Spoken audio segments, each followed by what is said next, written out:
सरकार सब बड़े कही मोहन माझी माननीय मुख्यमंत्री मध्य एक कथा कही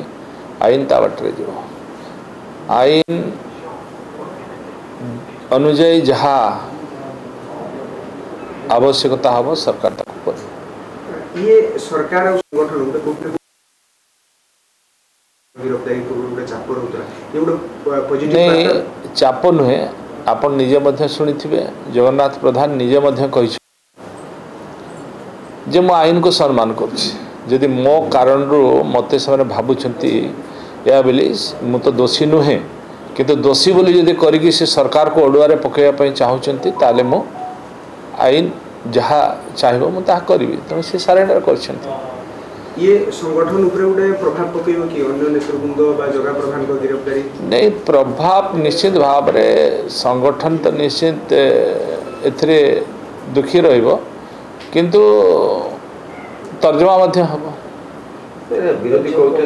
जो अभियोग आछे स्वच्छ साथी जन अभियोग आनिथिले तो जे दुर्नीति रे संपृक्त थिबे जो ऑफिसर माने किबा कोनोसी अनियमितता करथे ताको ऊपर सरकार देखो निश्चित भाव रे सब क्षेत्र रे छोट हो बड़ हो तदंत तो निश्चित हबो आ जे दोषी हबो से आईन अनुसार दंडनीय हबो सर विरोधी कहते जपरी भाई ओएस अफसर मैंने आपम कले ना जपरी दंड विधान निहाती एक्शन ने सब कह नहीं सेमती नहीं सरकार निश्चित भाव में चिंता कर समस्त को नहीं काम करने वर्तमान मुख्य प्रसंग होची बन्या किसी जगह होती महाप्रभुंर रथयात्रा अच्छी ए क्षेत्र में तो मुझे आशा करी जे समस्त चाकरी थिबा बंधु मैंने निश्चित भाव में लोकों सेवार समस्ते अच्छे समस्ते मिलमिशी काम करते कारण आपण मैंने भी लक्ष्य करेंगे ए घटना माननीय मुख्यमंत्री जानिला परे गोटे घंटा भितर एक्शन नहीं